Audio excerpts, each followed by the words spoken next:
great judges of American history is Justice Louis Brandeis, who was a member of the United States Supreme Court, and he fought for many social causes and wrote many famous judgments. And Justice Brandeis writes about his experiences of spending Shabbat together with his uncle. And Justice Brandeis was enthralled and enchanted by the experiences. He actually quoted one of the great American writers using a phrase, a magnificent phrase, and ever since I've heard this phrase, it has stuck with me, and it really captures so much of the essence of what Shabbat is about: stealing a day out of life to live. And yet there was one part of his Shabbat experience which he couldn't relate to. He writes that he couldn't relate to the restrictions of Shabbat, the fact that there's certain things that we may not do, that halakha prevents us from doing on Shabbat. And I hear people talking about that time and again, that they could relate to the Shabbat project in all of its glory and all of the celebrations and the festivities. But the idea of that there are certain things that we cannot do on Shabbat, that we don't drive in cars and we don't turn on lights and we don't turn on electricity. The fact that we not only don't do them but not allowed to do them, that dimension of the restrictions of the day is also something that people cannot relate to. Let's try and understand what's the philosophy behind these restrictions that actually creates the magic of the day. They don't impede the magic of the experience, they create the experience of Shabbat. And so I think to really understand what this is all about, let's go back to that incredible phrase that Justice Louis Brandeis used to describe Shabbat: stealing a day out of life to live. Because what is living all about?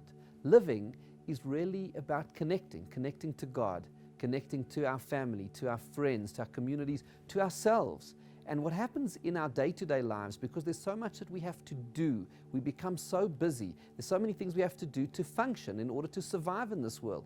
And the things that we are doing all the time actually distract us and intrude and prevent us from really connecting with our family and friends, with God, with ourselves. And so we need a day where we can't be so busy and do all of those things that interfere. So we have a day which is dedicated purely to living.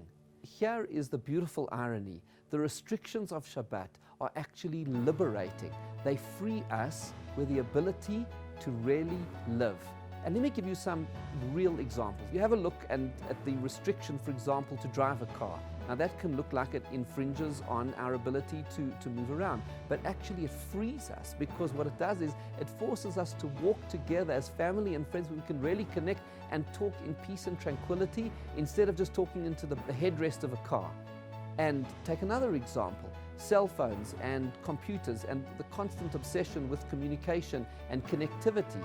So on Shabbat, we're not allowed to use that. And by not being allowed to, we actually have the space to be able to really connect with one another. And take another example, our work. The fact that we're not allowed to work and do our jobs and make money and do all the things we do during the week actually allows us to be free. It's a point that Professor Dan Ariely makes. He says, much of stress in life comes from mental stress. Knowing that we have a list of to-dos, knowing that this is what we should be doing or could be doing or ought to be doing. But on Shabbat we have the freedom of knowing all our work is done. Everything we're discussing is so beautifully captured in one pasuk, in one verse in the Torah, where it says, Sheishet yamim tavod vasita kol malachtecha. 6 days you will do your work and finish all of your work. Vasita kol malachtecha. And then on the 7th day you will rest. And Rashi asks the question, what do you mean you can finish all your work? Who can finish all your work? And you certainly can't finish it all in 6 days. And then he answers, quoting from the Talmud, a very profound idea. Because on Shabbat we can't work. Once a week when Shabbat comes in, you can really feel as if all your work is done, because on Shabbat you can't do it. You can't touch the work. And because you can't touch it, we have to step back and let go, and then have a real sense of peace and tranquility, knowing all of our work is really done. And that's why such an important part of the Shabbat project is to actually experience what it's like to keep Shabbat in accordance with the halakha. And so, of course, it's exciting and inspiring to have a challah bake and a Havdalah concert and a Shabbat meal together with family and friends and community.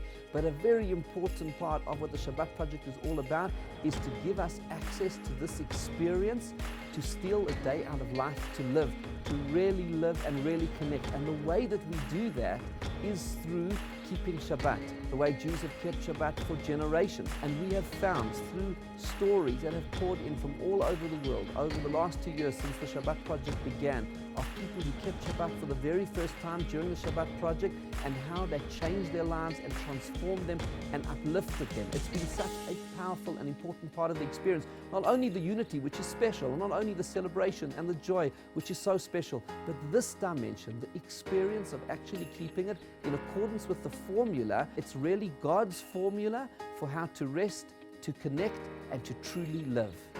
And so, for this year's Shabbat project, let us join hands with Jews in more than 500 cities across the world, and let us together embark on this exciting journey of keeping a Shabbat together, a true Shabbat experience, the way Jews have kept Shabbat for thousands of years and across all the generations.